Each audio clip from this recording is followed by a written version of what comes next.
Okay, let's begin.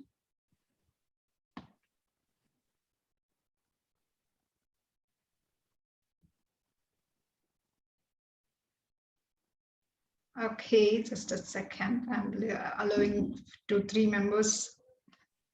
Okay.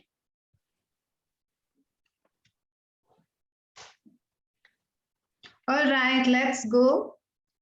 GururBrahma, GururVishnu, GururDevo, Maheshwaraha, Guru Saakshaat, ParaBrahma, Tasmai Shri Gurave Namaha. Every event related to teachers start with these two beautiful lines in India. That means Guru is the absolute Lord himself. Very true. Teacher creates our future, preserves goodness in this world. And, we believe that they destroys bad in us. But in this process of treating teachers with utmost respect, we somewhere have missed the fact that teachers are also people like us, isn't it? You teachers can also have stress. You can also have pain. Mistakes can happen. You too get exhausted, and you can also have insecurities. You can also fail. But in this process of being role models to students, you carry a lot of emotional baggages that are not shared, usually. So when I have started my research, about this teachers' mental health, first thing I have observed is teachers are carrying a lot more than what we think. Hats off to you all for everything that you have done and are doing. And this is universal. Please remember this. This is universal, except for UNICEF. Hardly anyone else has spoken about teachers' mental health. Today, I don't have any psychologists with me, psychiatrists with me, or counselors, though we are talking about mental health, because I wanted to make this conversation normal. I want to start with normalizing the mental health talks within us, among us. As problem, your problem has no border. As I have mentioned, this is everywhere, and only UNICEF has spoken about it. So I have speakers from education industry, from UK, Australia, Egypt, and India. I have, you all with me from different corners of the earth. Let us start our conversation by understanding the importance of teachers' mental health. I know you all are strong. You wear smiling face to school, colleges, irrespective of what's happening in life. But we need smiling heart and minds too. Having said that, let me introduce the panel.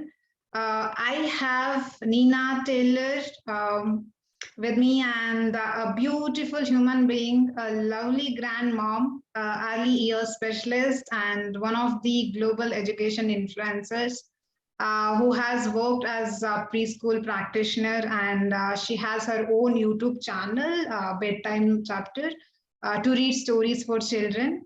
Very soon we will be getting one of her books for children published. A warm welcome, Nina. Happy to have you. Hello. Pleased to meet you. Yeah, the Bedtime Chapters was myself and another person. So not just not just me, I have to say, but yeah. Okay. Yeah, that was Thank you. kind of a lockdown activity when we were all isolated. Yes. And I have Lily Ann Pigler, a beautiful human being, one of the global educational influencers from Australia, an award-winning author and preschool and primary education consultant at Independent Schools Victoria, and consultant at Kriegler Education. Lily, correct me if I'm pronouncing it wrong. Kriegler.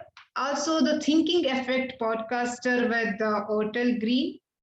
Warm welcome, Lily. Happy to have you. Thank you so much, Pooja. It's a privilege to be here, and welcome, and thank you everyone who's come online to listen to what Pooja's got, and how she's organized things for tonight. Thank you, Lily. Then I have Dharini Rajesh Sisodia, a beautiful human being, again, a passionate teacher and learner, an influencer. She currently works as an assistant professor in Army Institute of Management and Technology, Greater Noida. Dharini is a financial planning and modeling expert, a data analysis expert, financial analysis expert. Warm welcome, Dharini. Happy to have you. Thank you for having me here, Pooja. I would like to thank you and Lee, Rana, Nina to being here and all the participants here, because it's just not, it's, I think, teachers' responsibility to tell all the teacher fraternity that we need to make this mental health thing among teachers a normal thing. Right? Though I am a finance expert, I have no knowledge with psychology or I am a psychiatric issues, but I know what I felt and what I really want people to know. Definitely, Dharini. That is what actually I wanted. I wanted someone from, from the industry, from profession to talk, so that no one can advocate for us better than ourselves, because we know what we are going through, and we know, what's better for us. And thank you for joining us. I have Rana Mustafa, a beautiful human being again, and dedicated learner who is trying to make change in lives, education influencer, a preschool teacher, certified practitioner in educational neuroscience, Greenish ambassador for sustainable education, and she's a blogger, storyteller, and again, advocate for mental health and education. Now, Rana, welcome. Happy to have you. I'm really glad to be here today. Thank you so much, Pooja. I am really honored to participate and have a part in this conversation, a very important one, like you said. And I'm really looking forward to all the points and ideas we're going to discuss today. And thank you so much for everyone who is here and is going to stick to the end. Yeah, thank you. Thank you. Now, without any delay further, let's start this and let's do this. Rana, you are, just got into this profession. So, as a teacher, I would like to start with you. In your views, what's the importance of teachers' mental well-being? Well, I would like to start by saying that since I was a student myself in school, I have always been connected to my teachers and all the educators who have taught me. Students can absolutely feel and communicate with their teachers, and mental health and anything that is related to someone's mental state of mind cannot be hidden. Just like you said, it's something that you're going to feel even if you're not going to speak about. So when you enter the room or your classroom, your students are going to feel whatever you're going to feel. If you're enthusiastic about the lesson, they are going to be too. If you're happy, they're going to be happy. If you're feeling sad, unfortunately, they're going to feel sad as well. So it have always affected me since I was a student, and I've always felt that I wanted the communication, and I wanted all the relationships with my teachers to extend to the point where I wanted to give a helping hand, even as a student or someone who's young. So I grew up and I've always had in my mind that me as a teacher, I know that I'm going to be felt by my students. I know that once I walk into the classroom, all my students are going to feel what state of mind I am in, what is going in through my mind, even if I don't speak it out. So if I don't take care of myself, if I don't carry with me all the positive thoughts and all the enthusiasm and all the excitement to the classroom, they are going to feel it. And once they do, they're going to be distracted. They are going to be inside their own heads. They are not going to communicate with me through the lesson or anything that I say. So mental health is something that just not inclusive to the teacher. It extends, and everyone around you can feel it. So yes, mental health cannot be ignored, cannot be something that just can be hidden or kept a secret or just simply not being addressed, because it affects a teacher, and once it affects a teacher, it affects also students, it affects the whole system and how everything is going into the classroom.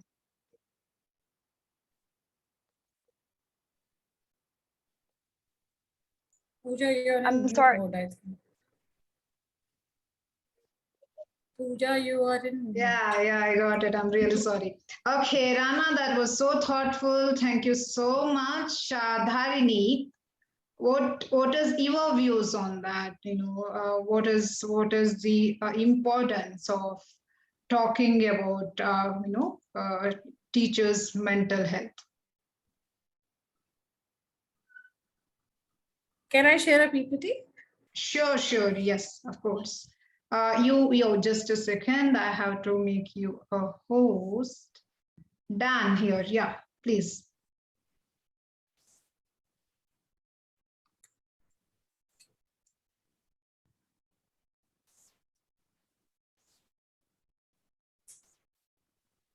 Is this visible?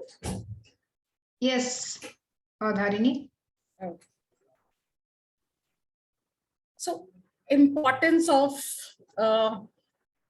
teachers' mental health. So, first of all, I just want to describe. We used to see these memes a lot when we were teaching. It was very amusing few years back. Okay, fine. We used to send such kind of memes to each other. But past 3 years, I started feeling that I think we create some sort of environment where we somehow know the fact, but we don't want to talk about it. So I just gone through and I was like, see, I'm not an expert into mental health, but I just wanted to know what is going on. So there was a data which really struck me hard. It was like few of the numbers that I was able to see on a WellBeing index. It's one of the US teachers WellBeing index they are doing for last 5 years. And if you can see, 77s have a poor mental health issue in workplace. 84%, especially a senior leaders having stress. And if you see if you see for almost 54% want to leave the teaching sector. And this number is rising, I'm telling you. From last 5 years, I've been seeing this, and this number is not improving at all. Even after COVID, when the things need to be taken care of, these numbers are really troubling me out. So first thing which came to my head was what is actually mental health is all about. So those who are the people who have joined us. So what do you mean by mental health is, as per the World Health Organization, they recently came up with this particular mental health definition they have provided. According to World Health, WHO, the state of well-being in which the individual realizes on her own abilities with the normal stress of life and can work productively, fruitfully, and able to make a contribution to its community. And this really struck me out, because teachers is one of those communities which not only work for the students, but for the whole society. They're creating the future. but somehow we miss it. Why the focus that we need to make towards the teachers, we are actually missing it. I don't see any research being done on teachers' mental health. Why? What is well-being is all about? Well-being is what, when you feel high life of satisfaction towards what you are doing, then you are able to do it better. And when you combine both of things, mental health and well-being is the best combination you can give to any person. I'm just not talking about teachers, but if you provide such basic, these are just basic things I'm talking about. For years or generations, we are talking about mental health. There are many people who have been talking about well-being, but we miss out a lot about it. What is actually this mental well-being is all about. So I just come forward. There is one phrase by the George, he who can does, he who cannot teaches. He feels that this proverb is actually among all the society, it is very easy to teach. What a teachers take to teach. For a teaching 1 hour of class, they need to prepare for 2 hours. It's just not the subject, they have to update. I am a professor who teach MBA students. And if I'm not updated, where the students look at me, and these sort of examples I need to put up. They need to change their curriculum as per the industry need. They have to change themselves as per the technology. We have seen during COVID when we need to, from the physical class, we need to move to the online classes.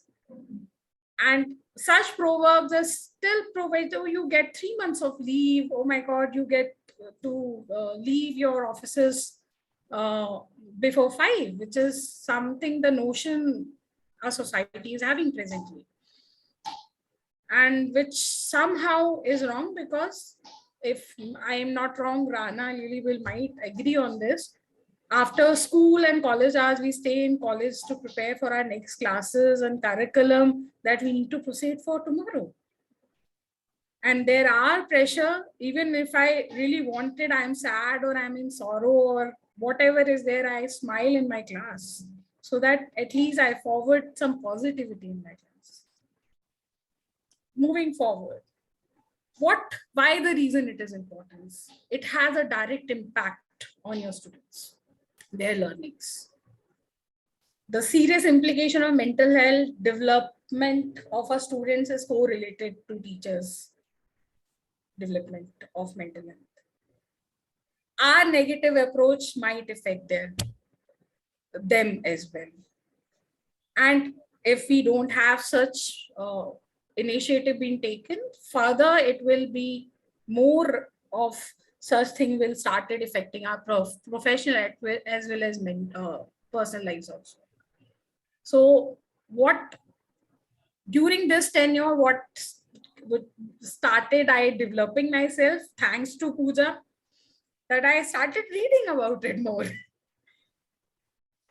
I started reading about it's just not a psychologist duty to have that well-being. I need to have my society, my college, my peer groups to start talking about it.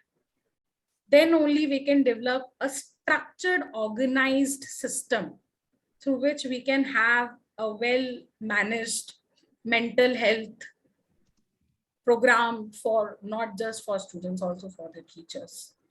So it just not student mental health, it's a two-way street. So if you want your student to work good, you really want your teacher also to move forward on the same line. And it just not, it's not simple at all, because Rana is teaching students which are very young, they are blooming. I am teaching students which are between the age of 21 to 25. And you have to handle them so nicely, because they are the bunch of 60 students in your class, having different kinds of presumption. They look up to you. They take you as a role model. They seek knowledge from your side. And if a teacher is having some issues like that, they urgently need to be assisted. And that can only be done. I was reading, in Delhi has started this. I think past 1 year, Delhi is capital of India. It's a union territory.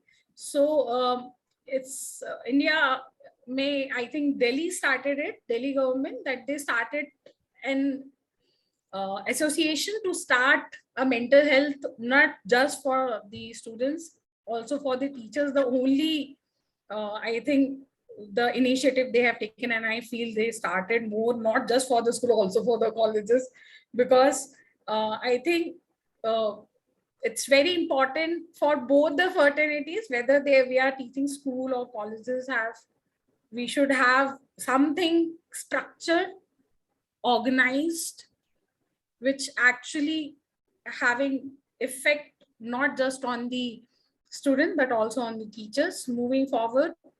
What I started doing personally, if I say as a teacher, I protect your energy and mental health by setting boundaries. No means no.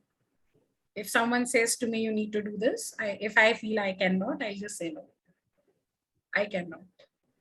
It's beyond my limits, or I don't have time. Prioritize time to rest and replenish your cup. It's very important. Don't let someone consume your energy. Stop expecting perfection from yourself. That is very important, because students look it up to you and they feel you are the universe of the knowledge and you knew everything. There is a small video. I will not take too much of time of Pooja. Pooja, there is a very small video. Just tell me if it is working and you are able to hear it. Are you playing it? Yeah. No. I'm just, if you are able to hear it. Yeah.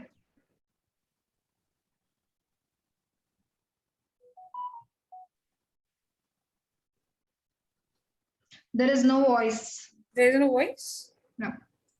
Okay, let me just stop sharing and share it one more time.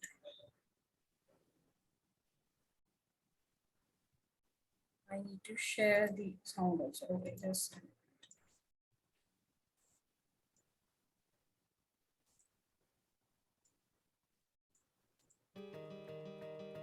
Yeah. What are some of the ways that you practice self-care? I don't. Oh boy. That's definitely a skill I need to get better at. Self-care is hard, especially in this profession. However, my focus has been to get outside more, do more engagement with our environment.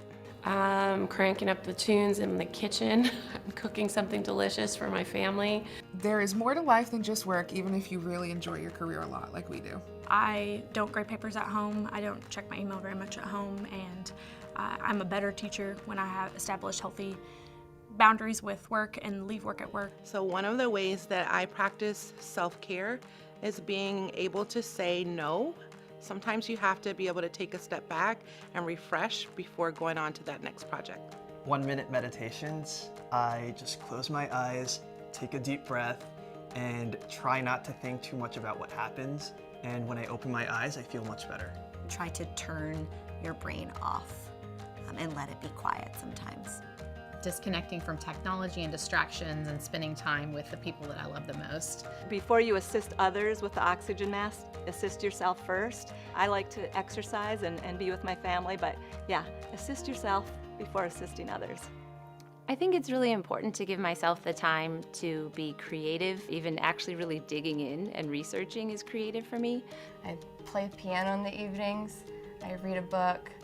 I try to take time that is both being still and also being active. Spending time in prayer, practicing yoga, or even spending time outdoors, like going boonie stomping around the jungles of Guam. Fresh air and movement are key to restoring my sanity and perspective. I get up before anybody in my family when it's still dark outside, and I go to the gym on some mornings, or I go just sit and have some quiet time to myself. Or I am going for a walk, or I'm reading a book, or I'm taking a nap on the weekend. I practice self-care by traveling. Sometimes it's good to get out of our bubble. My best mode of self-care is to learn from my students. I've learned patience, I've learned empathy, I've learned the latest dance move. To reach out to other teachers, share experiences, and have somebody to bounce ideas off of. It rejuvenates you and helps you reignite that passion for teaching. That's it from my side. Yeah, that's wonderful. Thank you, Dharini. Okay, Lily. Yeah, can you please share your views on importance of teachers? Yes. Absolutely. And now, as Dharini has mentioned, you know, that quote by George Bernard Shaw, that teachers, you know, only do it because they can't do something else, has always really made me angry, because teaching is such an art and such a science, and we have to be so good at what we do. So yeah, thank you for bringing that up and making me feel angry so that I can attack this topic with gusto. You know, and what you've said also is that the statistics are quite concerning, that there's an American study that, you know, had referenced 3 million teachers, and that 30% of them don't see themselves in this profession in 5 years' time. And I find that awful. And also, only 10% of the current working teachers would recommend teaching as a profession. And that again sounds really distressing. But we have to remember, of course, that the reasons why we are in this is because we value our profession. We want to be working with children and young students. We get the reward of knowing that we are making a difference, and we're involved in one of the most important professions on the planet. So, you know, what can we do when we're not feeling respected, and when we feel like we're not being paid enough, and work is eating into our family time, and we have loads of admin and compliance, and I mean, then came the pandemic.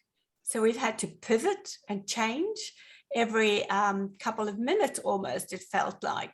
So it's not a surprise that we are feeling this way.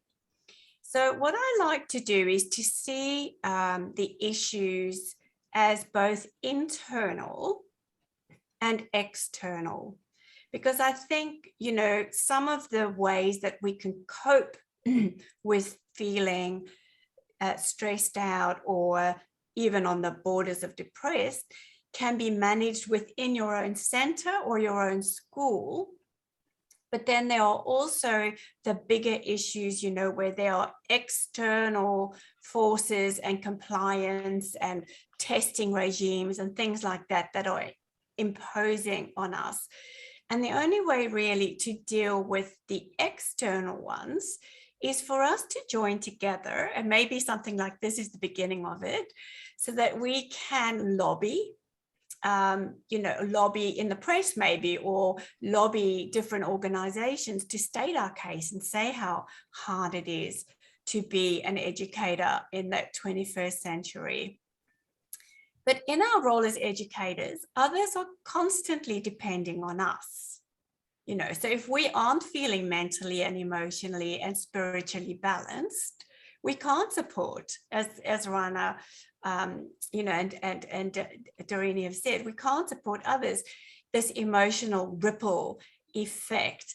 And if you're in a draining negative atmosphere, you're just going to be pulled down. So, you know, as an early years a director, I had my foot in two places. I was both a teacher in the classroom dealing with parents, but I was also a manager of the staff and parents and children. So I saw my role there as managing in 3 planes. So you have to manage upwards, and you have to manage sideways, and you have to manage downwards.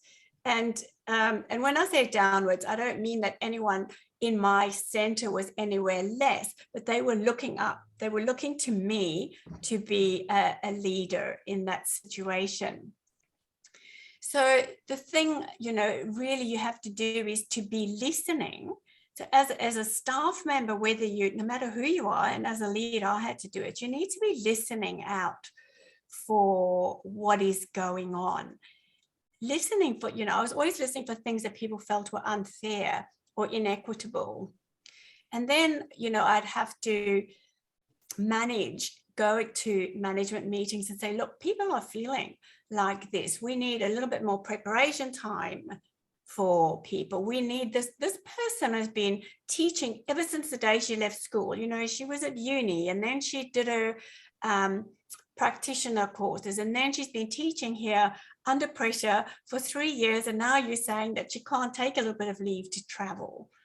So, putting those points of view to the management. So then you have to listen for, when there are issues within relationships between educators. And then the car park gossip, we call that it here in Australia, where parents get together and they, Hannah, this is so bad and this is happening and that's happening. And to try and unravel that and try and find out what the real issues are. So, as our stress, our well-being is really, really important. But internally, it's pretty much up to us because, if we don't do it, who is going to do it?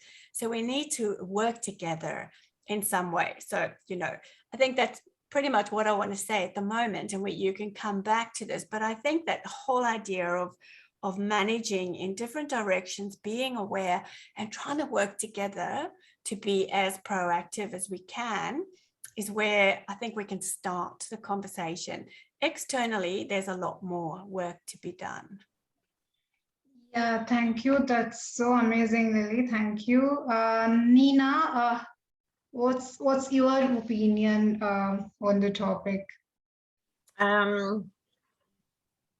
I guess my experience has been working within colleges as a sessional teacher and working in preschools as well. So I've been in lots of different environments, teaching quite a range of students, different ages, different abilities.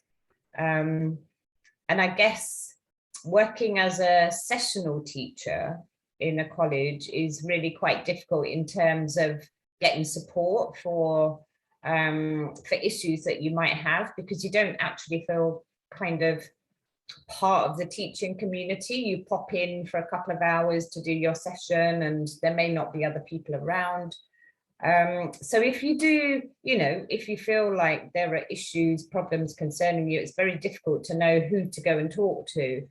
And it always seemed to be that if you were the one that was like sessional without a full-time contract, you got the classes that other people didn't really want to teach, which could be quite difficult, because I worked with a group of students who were 16, so they'd just left school, so they were in their sort of first year of college, and they were on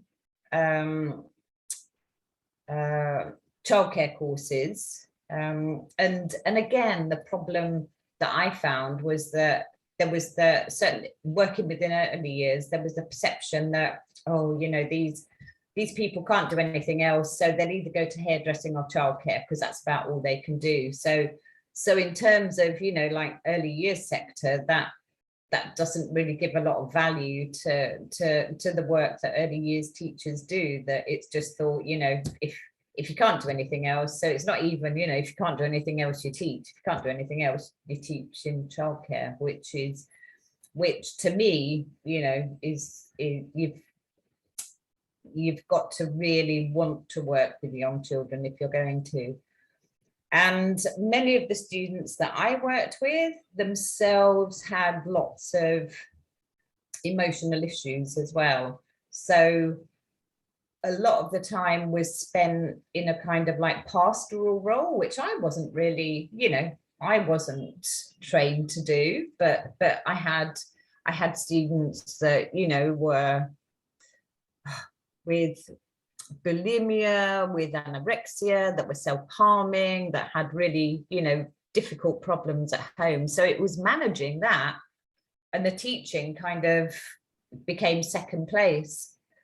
And then, of course, that tends to have an impact on you as well, you know, on the person, because you're not only are you dealing with your own things, but you're dealing with the problems that the students are having. And it's, you know, I have to be honest, it did build up to a certain point that it affected me as well. And I ended up being one of those statistics that, you know, it affected my mental health quite badly, and I had to take time out because I couldn't do the job that I wanted to do, feeling the way that I did. I was getting very anxious going into the classroom, wondering what on earth I was going to be dealing with.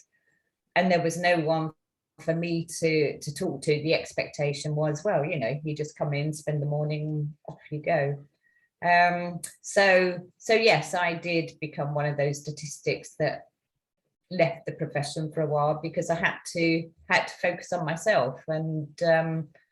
And you can't, you know, as has been said here, you can't give your full attention and develop good relationships with students if you yourself are feeling in a bad place, as they say. So yeah, I took some time out, got myself kind of sorted out. I mean, I don't think you ever you don't ever cure it, if you like. You know, if you have got mental health issues, it's finding ways to manage them and recognizing what the triggers are, if you like.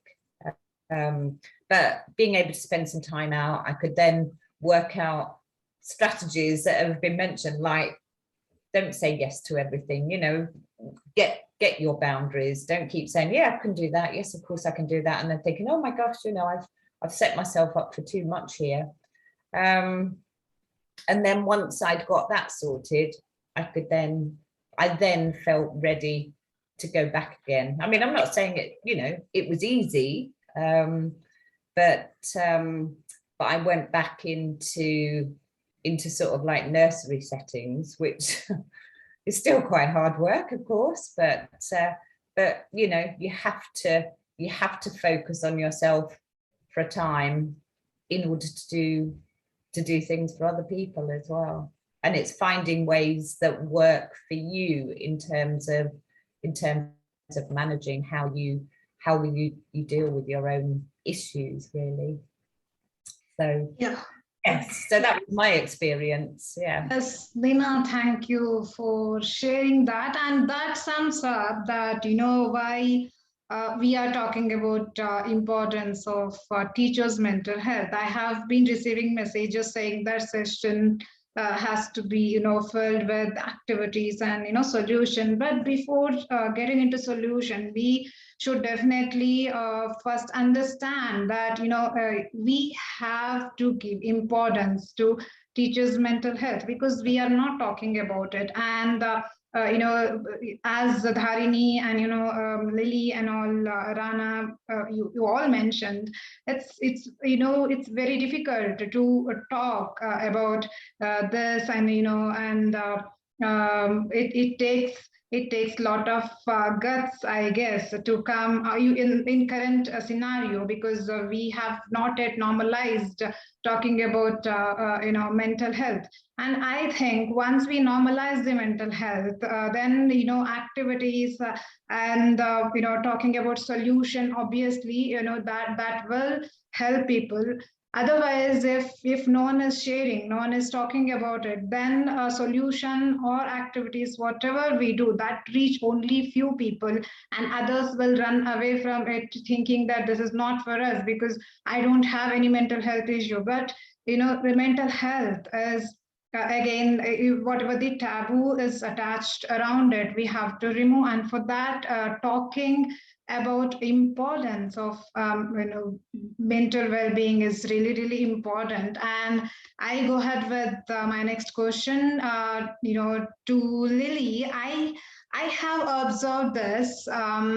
Teachers are hesitant to share their stress and emotional pressure, right? So whatever the stress they get, go through, and they always feel that they should not show this on face, and they should not share with the colleagues or with the management. What could be the reason? What is, what is that your view on this? Well, I mean, there would be several reasons. Some are, people are just shy and they're not interested in voicing their opinions. But I think it goes deeper than that. And I think, Darini, you mentioned, and Nina, the idea that some people are sessional, or, we're on contracts, or you're still on probation. And, the contracts are renewable a year later. So I think the way that teachers are being employed in the modern world is very different than, it was like maybe even when I started teaching. You could be lucky and garner a permanent role. So you feel in a way that your position is insecure. And no one wants to be the squeaky wheel. No one wants to put themselves out there. And so again, I think a lot will depend on the culture that is being created within a center or in a school. And, we can have a culture where you're told what to do.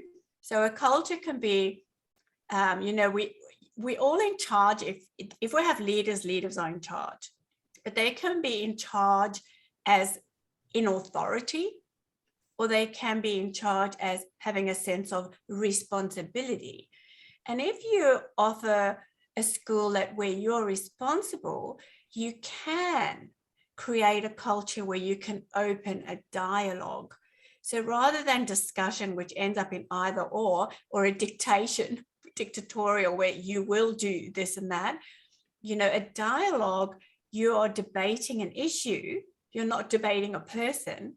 And if you can put that on the table, put everyone's ideas out there without too much judgment, then, you can actually say, yeah, okay, we can change this a little bit, and we can change that a little bit. And if you move this, then we can do that. We all know how hard it is, it's hard just doing the teaching, let alone the preparation, and let alone the compliance, and let alone all the other things we spoke about. So a culture of support is really important. And I think some people are luckier than others, in that their management and leadership might offer that. But it's equally important when it comes to the external situation. And I think, schools in general as organizations find it very difficult to question the modus operandi, to question what is expected. So I don't have a short answer around that, but I think, what's happening on social media, and I think the pandemic in many ways has put a lot of more people in contact across the globe. And I'm hoping that these conversations will build our ability as educators to say, sometimes it's just too much, and we're not being given the time to accomplish and do everything so that our students can be the ones who benefit. And I hear what Nina's saying about, the emotional experience of many students, the anxiety, and all these sorts of issues that, the sense of maybe even being displaced by COVID a little bit. So yeah, maybe if we all do talk together, we can have a stronger voice and be able to speak out a little bit more successfully. That's what I hope. Yeah, thanks a lot. That's so thoughtful. Okay, Nina, what's your thought on, why do you think teachers are hesitant to share their stress and emotional pressure? Well, I think, first of all, there's still a lot of stigma around mental health issues, and people don't like to admit it. I think, you know, as you said, when you're in the classroom, you feel you have to be a role model, that you know, you don't have difficulties, that everything is fine, you're well planned, you can do this, and there's always, you know, regardless of how you're feeling, what you want to do is your best in the classroom, you know. So so you add even more pressure to yourself, and I think it's, as I said, it's very hard, even though, you know, there's a lot more talk about mental health, and people are perhaps more willing to talk about the issues they have. There's still a lot of people, and even like me, I mean, it took me a long time to actually admit to anybody that actually I need help, and it was other people, to be honest, that said, well, in fact, it was my son actually that said to me, "Mum, I think you're losing it a bit. I think you need to get some professional help here." But I would, you know, I would have just carried on thinking, no, it's not that, you know, I'm a strong person, I can deal with this.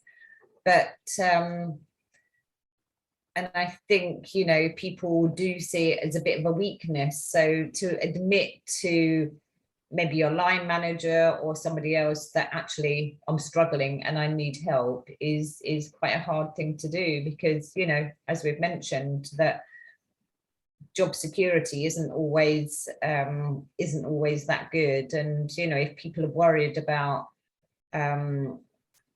how others will think of them, and whether, you know, whether they would still be employed in the next academic year is, you know, it's quite a challenge, really. Yeah, I mean, I think the dialogue does have to be opened, but the individuals themselves also need to feel safe in being able to talk about the issues that are concerning them. And so it has to be done in a, you know, a very supportive kind of culture, which at the moment I don't think exists, really. There's too many other things going on, you know, like all the red tape and all the, as you say, all the compliance stuff that, you know, talk to a principal and I say, oh, I've got too much to do now, you know, I've got league tables to worry about and getting students through. So quite often, you know, there's more focus on getting good student grades than thinking about teachers' well-being. But I mean, that's just from my experience. And so, you know, I might be generalizing too much, but yeah, that's certainly how I feel at the moment. Yeah, Dharini, what your experience is, you know, why do we hesitate to speak about mental health? Okay, I mean, I'll be a little centered here. I'll talk about India. Especially in India, mental health is something which is a sort of a topic no one will want to talk about, ever. If you're mentally unwell, if you talk to someone, they will definitely announce you either you are a mad person, you cannot do anything. They journalized it into something very negative aspect. And especially when it comes to a faculty or a teacher says that I'm not mentally really not trying to focus, but I'm not able to focus, or I'm trying to teach, but I'm not able to deliver my subject well, or something is going on in my head, they actually suppress that feeling a lot. Because those students take you as a role model, and if you started saying I am having an issue, then the sort of assumption about you, people started to judge you, that how can teacher can have a mental issue because you are a role model? How can you teach us even if you have a problem? They forget that simple thing, we are a human being. And it's very normal. This normalization is so difficult presently. I would say even in not just small kids, the students I am teaching, They take you as a role model, and even if you're wrong for 1% what you're teaching, they judge you for the limitless respect they can have in their mind. And that's something scares every teacher. And that's why they're not able to speak up too much, because they feel that people start judging you. The people will start talking about you. Okay, she's going to a psychiatrist, or she's seeking a help. I'll give my example. In 2020, was not a very good year for me. It was not a very good year for anyone. I'm blessed with an organization that actually cared about the faculty. The other teachers around India, they started facing pay cuts. They started facing people were throwing out of the organizations. They having more burden. They are struggling to cope up with the new technology, teaching online, and no one was talking about teachers' well-being at all. And especially when I started talking about it among my family, that yes, there is a problem and I need a break. I am done. That's the point I decided I'll surely gonna have this topic in hand whenever there is, especially in my peers, even if we are 15 people, any one of them having some issue like this, I still gonna sit and talk with them. What is it? At least if an organization cannot, maybe 15 people can help more 15 people, especially in teacher community, then it can go forward and have more organized way. And teachers are still hesitant, very hesitant. Because most of the people think, if you're not mentally well or you're having psychological issue, how can you teach my child? And which is not the case. This is two different things you're talking about. Yes. Knowledge has no comparison with your delivery part, right? Yes, of course. Yeah.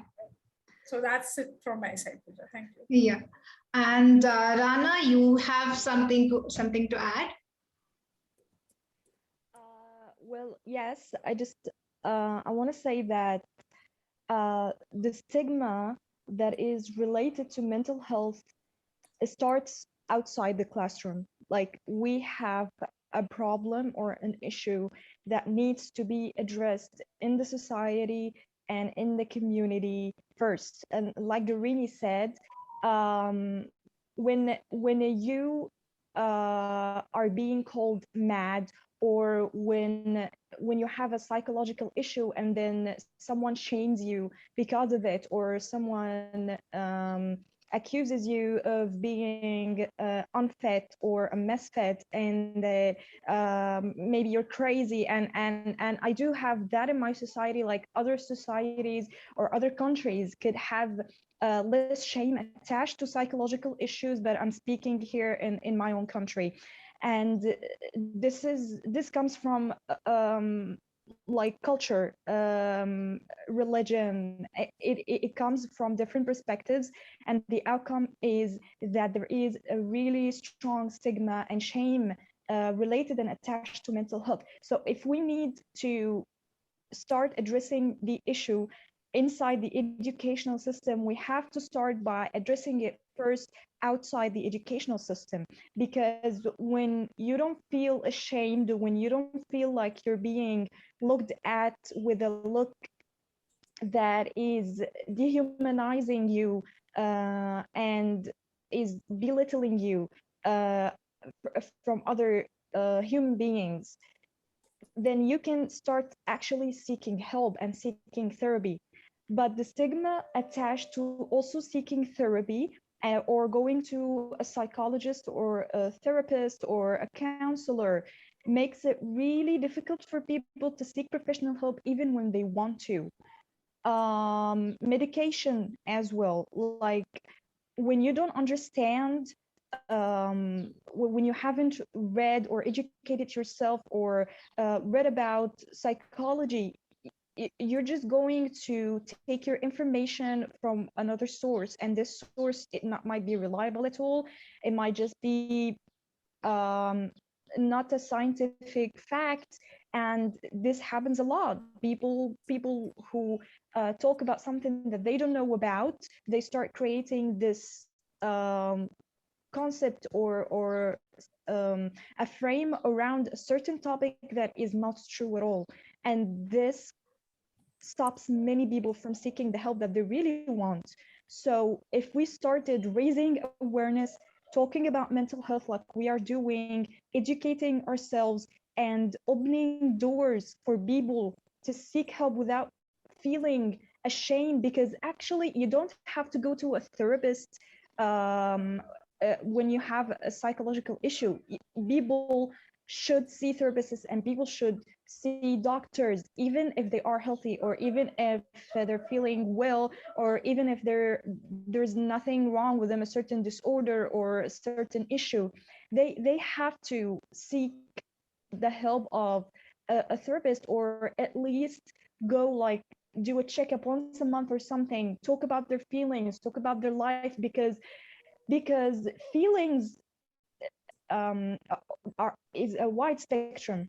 And if we're talking, for example, about stress is not a mental health problem or an issue. It's a feeling. It's a legit emotion, just like everything else. Happiness, when you're happy or sad or you're stressed, you're not considered an ill person or a sick person. It just happens to you because you're a human being, and these are the chemicals in your brain. So you don't have to necessarily have something that is wrong with you to seek help. But people even sometimes refrain from talking to close ones, because due to different reasons, of course, because they don't have someone to talk to, or because they're afraid that if they talk about themselves, they're not going to find someone who truly listens to them and validate their emotions and validate what they're feeling. So we truly here have a societal or a community issue that needs to be addressed first before we move into the classroom or in the educational system. So if teachers are seeking help, if teachers feel comfortable enough to open up and talk about themselves, even if they are mentally ill, because not every person who's mentally ill is incompetent to teach or have a job and be responsible for others. And even if I'm being a leader at a certain school, and let's say I want to make sure that all my staff are really fit to do their job well, I am suggesting something simple, very simple. Why not do an assessment or psychological assessment for each person who joins a school or a college or a university? And in this way, you would have a certified opinion or a trusted opinion that yes, this person, despite their mental health issues or whatever problem they're having right now or whatever medication they're on, they're actually fit to teach. And I'm talking about myself here because I have been dealing with mental health issues for a long time, since I was a kid. And I am seeking professional help, and I am getting all the help that I need, and I am having a strong support system around me, and my family are supporting, friends are supporting. And I'm saying that this support that I am having have been enabling me to really overcome this, and also thrive in the classroom, not just be a normal teacher. So yes, we have solutions and we can do this.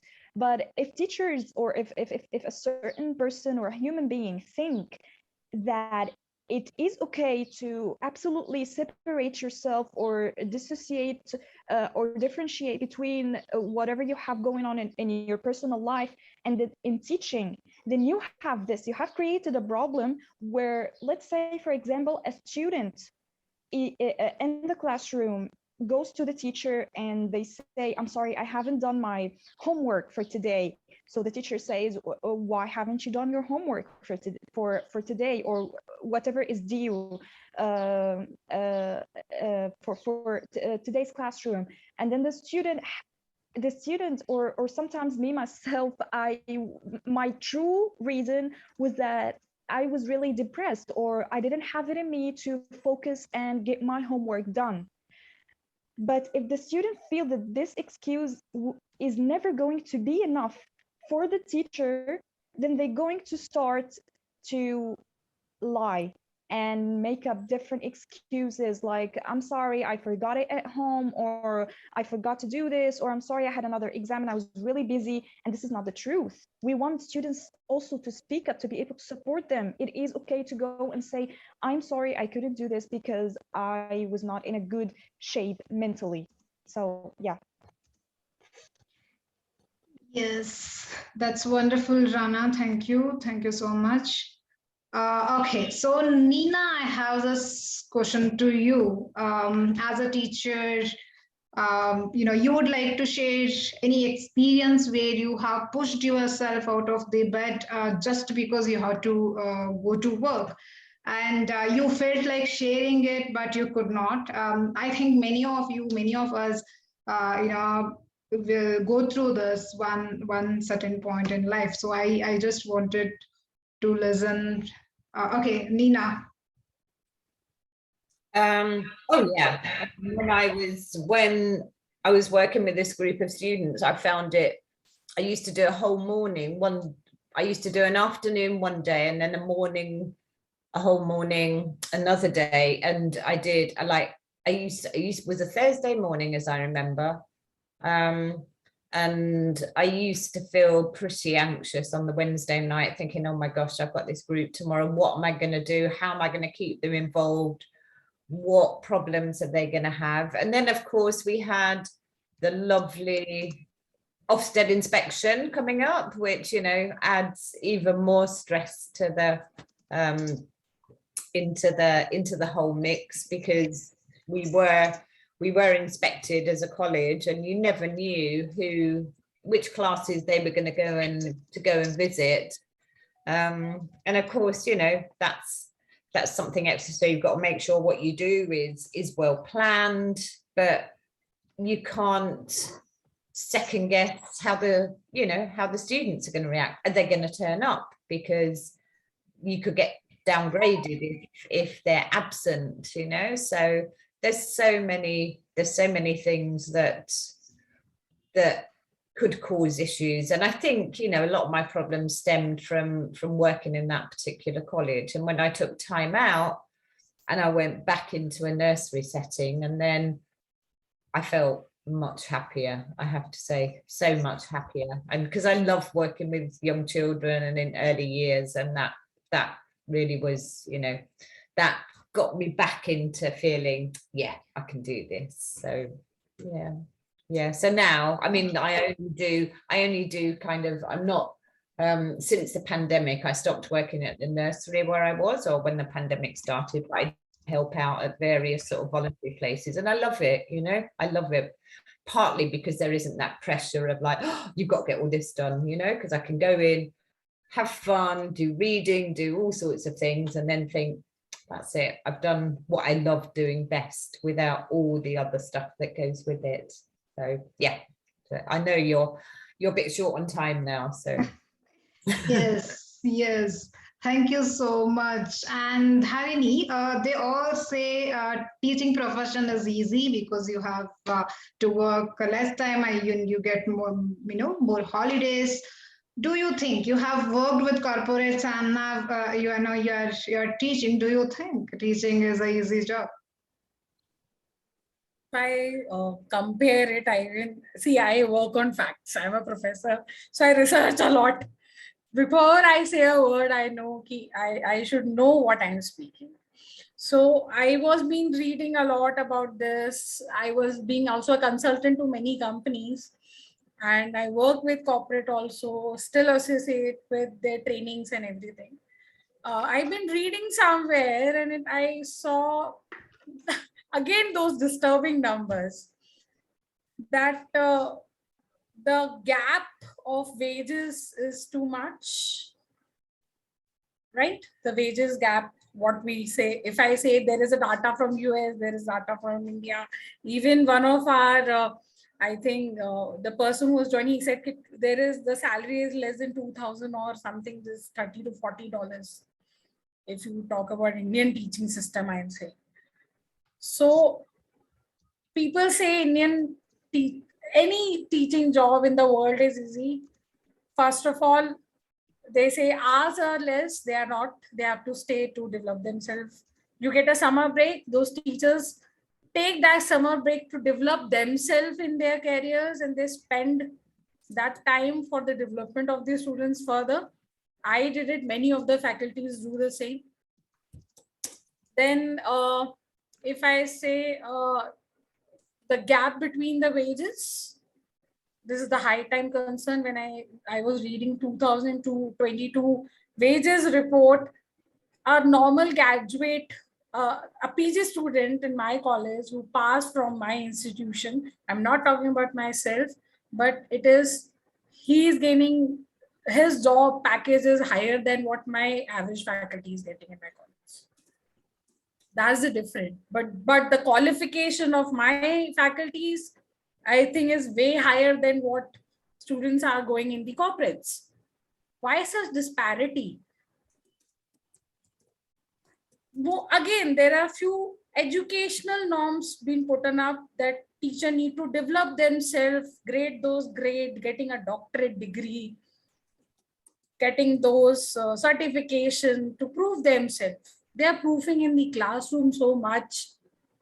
Are you getting my point? I'm just not saying that getting those degrees is not good for you. But now teachers are more focused on getting those degrees than providing a good education to these students.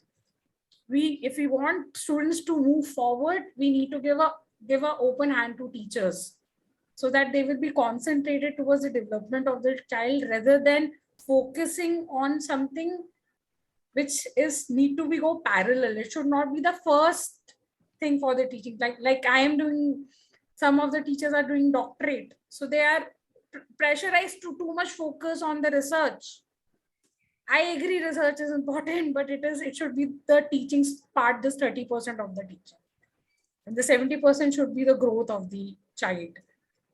Now the proportion is different. The 70% is getting that degree, getting that research papers, getting that, the focus is too much into this. If you're not getting that, you're not a good teacher.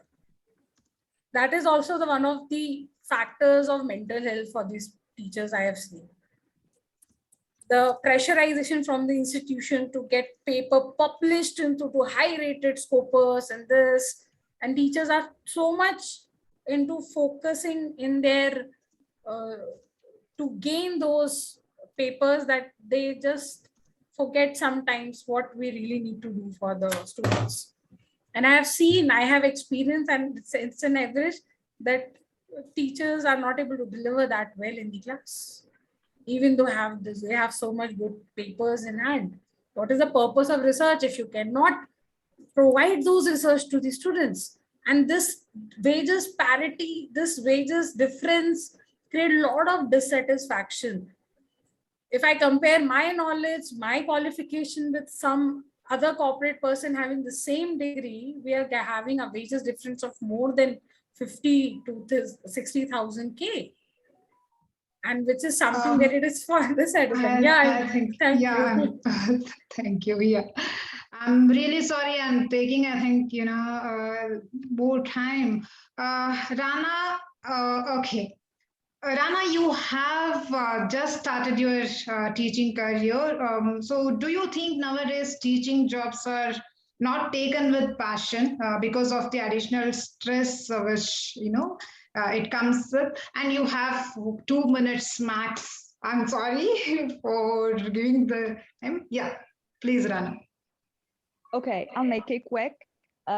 So yes, the answer for your question is, I think totally that considering a teaching career now is not your first option for a lot of people. It's not their first option because all of the issues that are related to the system, and not just the mental health.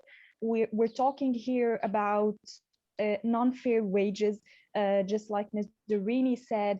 We're talking about a lot of working hours that are not necessarily needed. We're talking about overload of work for teachers, and they have to cover for other teachers, and when you have a gap, it creates a staff shortage, and then the teachers are burnt out.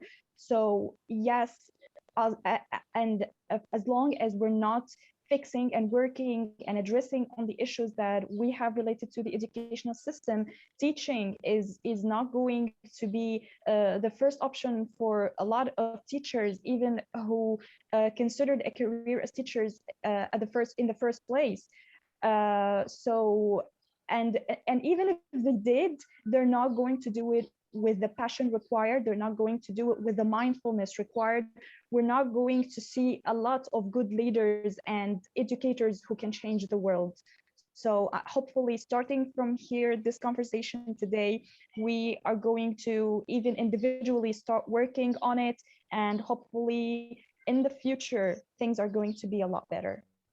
Yeah, that's so beautiful. And yes, we are coming up with many more sessions where we will discuss, much more. I have one question to Nina. It's, what is that one message to those who are looking forward to taking teaching as a profession? As you are, much experienced here, I'm asking you, Nina. I actually just wrote a message on there about it. I mean, yes, teaching is hard, but it is, we talk about it being kind of like a vocation, that, certainly I don't work in early years for the money because we are minimum wage, but I love doing it, but I think that, things that I've seen here, you do need to learn. And I think, was it Durrani said, didn't you say you have to learn to say, no, I'm not doing that. I can't do it. It's too much. So you've got to set yourself boundaries and not think, that needs doing and they haven't done it, so I better do it, sort of learn to, pace yourself really. And also think about, if there are, whether it's with children or students or whatever, if they have particular issues that you can't deal with because you're not trained to deal with it,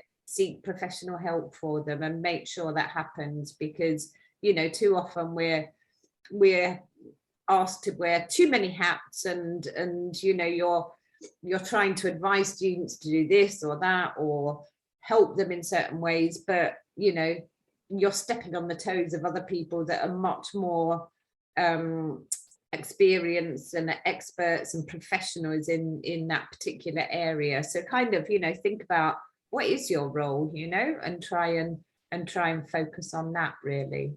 So I wouldn't say to anyone don't go into teaching, unless it really is a last option and you think, oh, I've got nothing else to do, I better teach, because you do have to go in to teaching, I think, with Yes. a very positive, I want to do something that's going to make a difference. So Very true. Yes. Lily, I read this, in your LinkedIn page, podcast, teachers, supporting teachers on your page, how important it is to be a good colleague. 2 minutes. I'm really All right, sorry. I'm just going to say, teachers supporting teachers, this is how we're going to overcome this. And Ortal Green, you mentioned Ortal Green and I have this podcast called the Thinking Effect Podcast. And really the basis of our podcast is that we want to avoid student disengagement, negativity in the classroom, teacher burnout. So our podcast is giving teachers just very small bite-sized ideas about how they can enhance thinking in the classroom. So it's not specifically about well-being, although an upcoming podcast is going to be on that. But the idea behind it is that the happier we all are, the more engaged we all are, and the more valuable the education is that we are offering, the easier it is to do this very hard job. And I'd like to just say, and I know I've got only 2 minutes, but my daughter when she was 8 years old, and I was going around the house tearing up my hair saying, I can't do this, I can't do this. I've got this inspection coming. I've got rubber legs. It's terrible. She took me by the hand, took me up to my desk. She gave me a piece of paper, a pencil, and an eraser. She said, Mummy, write down the times and write down what you have to do. So bless her, what she was doing was reminding me that I am one person. I have a finite amount of time and I can allocate it as efficiently as I can. So really be kind to yourself and understand that you are one person and do whatever you can to prevent feeling overwhelmed. And honestly, I wish you the very best in everything you do, because I know that every teacher on this planet is a really important soul, and we support you. I just love teachers. Thank you so much, and thanks to your daughter for that tips. And now we have, okay, next, Rana. Continuing is, as a teacher without losing passion for the job is difficult task to many, as just we discussed. What is the one most important solution that you would like to suggest, to deal with it, who are just joining the teaching profession? Well, for me, the most important component that sustains passion is always having the space for creativity. And I admit that routine and the repetition of an everyday certain schedule or lesson plans or repetition of topics can cause this boredom and a space for not very much creative process. So my advice, or the thing that sustains my passion, is go out there and get inspired by what's going on in the world. Don't lock yourself in, and just try to see what is going on there with other people. And of course, maintaining the balance between your work and your social life is very, very important. So try to always come up with even just one idea or something new to apply or do in your classroom. Engage your students and make them feel close to you, make them feel like you're all a family. This is going to make you feel like you're truly making a difference, and seeing the results can be very exciting and make you feel that what you're doing is truly important. So yes, maintain balance between your work and social life. Get creative, go out there and seek inspiration from other teachers or other people who are doing even different professions, travel or take time for yourself. And yes, this will hopefully give you the energy to keep going. But if you felt at certain point that you're doing this effort on your own and you're not being surrounded by a supportive environment enough, whether your colleagues or your leaders in the school, I'm just suggesting that maybe it's time to make change, because even if the educational system is flawed on a wider perspective, but there are school leaders who truly create an environment or an atmosphere within their own schools that can truly sustain the passion of the teachers. So you might want to consider your options. If you had one bad experience, please don't judge the profession and or all of the teaching experience based on it. No, you've got other options, and there are a lot of places that are doing this, and I'm being lucky myself to work in one of those schools, the preschool that I'm working in. So, and I'm really I really want to give a special thank you to my lady boss. She's an amazing educator and a leader, and I'm very grateful for all my colleagues and all my co-workers there, and of course the beautiful little souls that I teach to. Thank you, Pooja. Thank you. Okay, Dharini, you have 1 minute, and two measures that you would like to propose to manage this stress. 1 minute, and I'm putting you into stress now. Okay, so one which is personally one, take care of your own mental well-being. do what you love, be creative, make yourself happy in any, if there is any situation, talk about it, discuss with your peer group.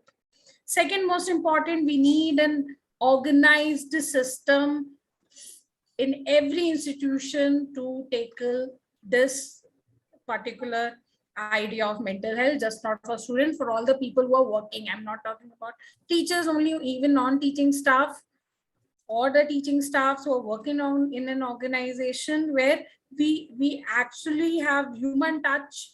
We need to be more focused on empathy, sympathy, how much you can make other comfortable. So that's the 2 points from my side. One is the personal one. Please be happy, clear your thoughts, focus on your thing, prioritize your thing, say no to things if you're not comfortable. Thanks a lot, Dhani. And wow, that's wonderful. We are almost touching the time, 30 minutes we took extra. I'm thankful to everyone who stayed back. And anyone from viewers have anything to share, you can, please raise your hand. Just kidding, in school, I think you asked teachers to hand. So you can just unmute and speak, and anything if you would like to share, just unmute and speak. We will come up with many such sessions. This is not promoting any brand, not promoting any other company. So this is purely a social cause. We wanted to talk about it and to reach many people. And thanks a lot that we started with you all, and I know you will reach others and you will make this to reach others. Thank you so much, and we'll keep coming back with different topics addressing the same issue. And I hope very soon we will make sure that we addressed everything, and no more talks on that, and we will find some new topic to talk. And thank you all for staying back. Anyone would like to share your feedback or anything to add from your experience? Most welcome to unmute and speak.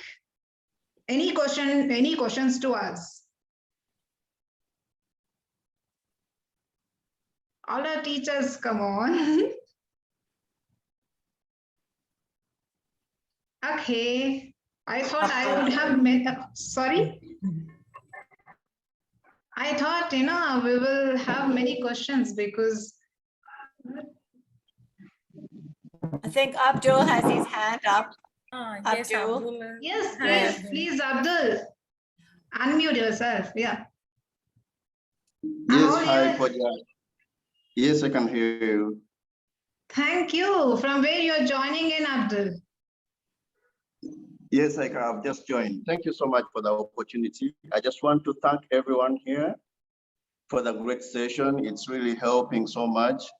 And much have been said by my fellow teachers, and I really appreciate everyone's idea and opinion. Thank you. Thank you so much. I just wanted to thank everyone, and maybe to raise my hand and ask, in case there is anyone with an opportunity, please, I'm a well-trained teacher in early childhood education and children with special needs. And I'm currently here in Abu Dhabi on my visitor visa. I'm looking forward to see if there is a chance I can showcase my skills and experience in any school around. I'll be grateful so much. I've shared my number in the chats, and I am looking forward for any positive feedback. Thank you so much. Thank you so much. That's a great job you're doing, Abdul. Thank you so much. Thanks a lot. Yeah. I just love teaching, and I really find teaching as a passion. I'm an accountant by profession, but fortunately, fortunately or unfortunately, I used to love kids so much, and I used to interact with kids so much, and I feel like educating someone, it is the best thing you can ever give to someone. Because in life, there is nothing as like expensive as being ignorant. So if you give knowledge to someone, I really find it so awesome. And this is where I get the passion of teaching. I love interacting with people, getting to know their needs, how they feel about anything. And it's really a passion to me, and I just love teaching as a person. Yeah. And I've been doing. Just a second, Abdul. Nina, thank you so much for being with us. And Nina is leaving now for the day. Thanks a lot, Nina, for all the sharing. Thank you. Thank you. It was really useful. Like I said at the beginning, I was quite nervous about this, but I found it really useful, and I really enjoyed it, and sharing experiences of, you know, what thanks a lot, to me and my thoughts. So yeah. Thanks a lot, Nina. Yeah. Thanks a lot. Take care. I will. You too. Yes. Be in contact soon. Yes. Yeah. Yeah, Abdul, any initiative, I mean, you can count me in, you can count Lily in, and Dharini in, we know Rana in, so we all are with you. So any help, anything that we could do from our end to educate, wherever you reach, we are ready to reach with you. Thank you so much for all that you are doing. Thank you. Well, thank you too. Yeah, thank you all. I think there are very few, so I can take names.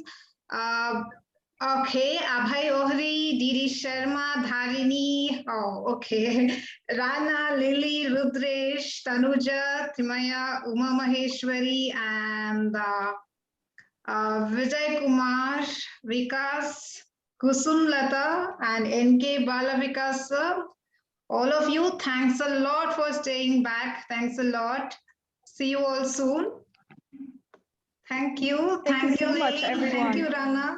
Thank you, Dharini. Thank you, everyone. Thank you, everyone. Enjoy your weekend. Yes. Have a pleasant day, Thank you, everyone. I love being with you all. And yeah, enjoy your weekend too. Bye-bye. See you. Bye-bye. Bye, everyone. Thank you for your support. Thank you.